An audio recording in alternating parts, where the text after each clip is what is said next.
Prime Minister set the wrong example by applying for the exemption that allowed him to fly home to his family for Father's Day at the taxpayer's expense? All right, let's go to the big question of the day. Virginia Gay. You've told me very specifically that I'm not allowed to use any big swear words. Neither of you are allowed to swear. You're all sweary and no one's allowed to swear. But if any story was going to get those big bad words out of me, it is this nonsense. Honestly, the idea that there is one rule for us and one rule for him, I cannot stand it. And in my industry particularly, we move about a lot. We have short-term contracts. I've got a lot of friends who are stranded on one side of a border.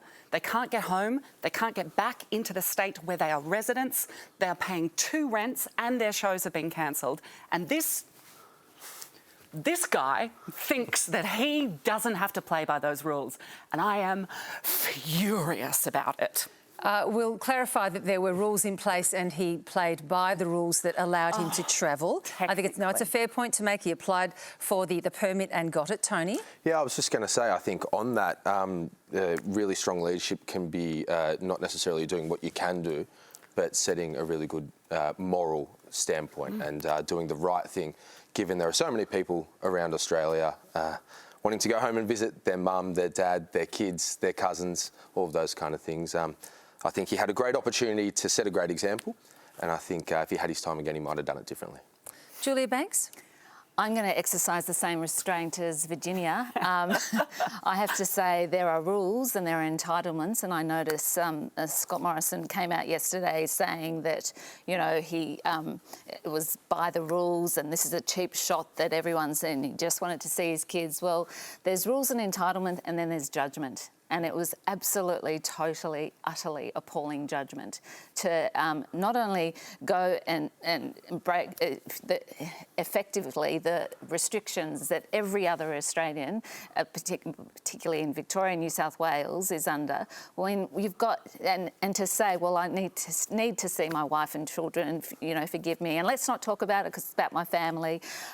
When there are Australians who can't see their father, who couldn't see their father on Father's Day, who might be dying or, you know, they haven't seen them forever. And yet he gets on the VIP jet, which costs, apparently, I'm told, the cost of the trip was, you know, up to $30,000. He would need security, he would need detail, he would need staff, he would, and to go to his taxpayer-funded Kirribilli house, which is, you know, not to the home that is provided for the Prime Minister in Canberra, for the Prime Minister and his family.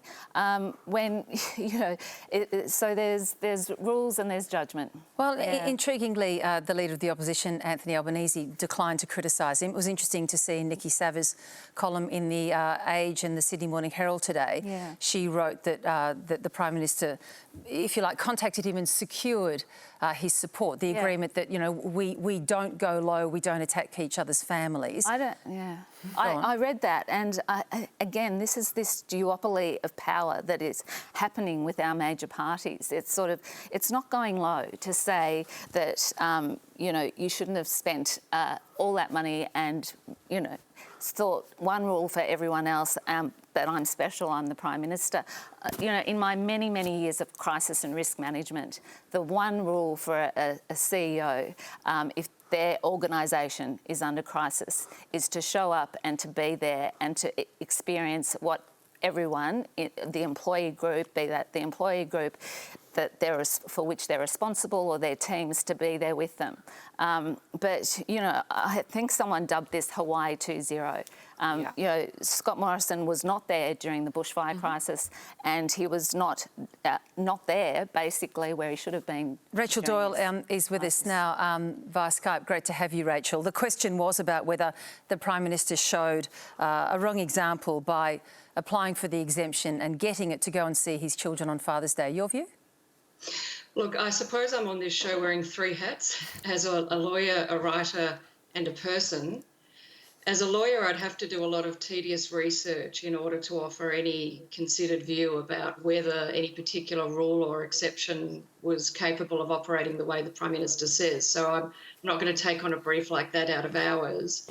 As a writer... and we're not paying. So. No, it's not a pro bono brief I'm going to take on tonight. As a writer, a tale of there being two standards, one rule for many and another for an individual, is probably a story that's too dull, almost too predictable for me to want to write about.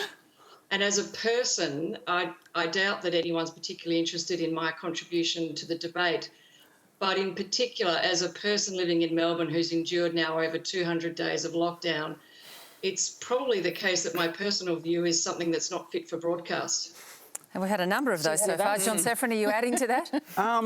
No, our Prime Minister is going to have to try a lot harder to excite me about breaking lockdown, because I live in Balaclava, Melbourne, and around the corner from me 2 nights ago, there's this synagogue called Adus, and they're the ones with like the biggest and furriest of hats and the longest of side locks.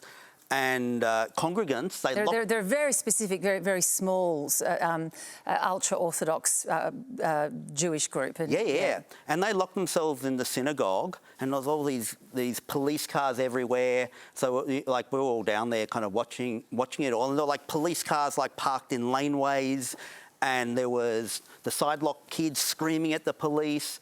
And then I look up, and above, like, this shopping strip where the synagogue is, I just see like this little like skull-capped little head kind of like running, and they're up on the rooftop kind of surveying down, seeing where the police were and seeing where they could break out. So are you saying that's a bust out of lockdown? You're saying not yeah, that's what I'm saying. It's like it's hard to get me excited that like he just like crossed the border to visit his family.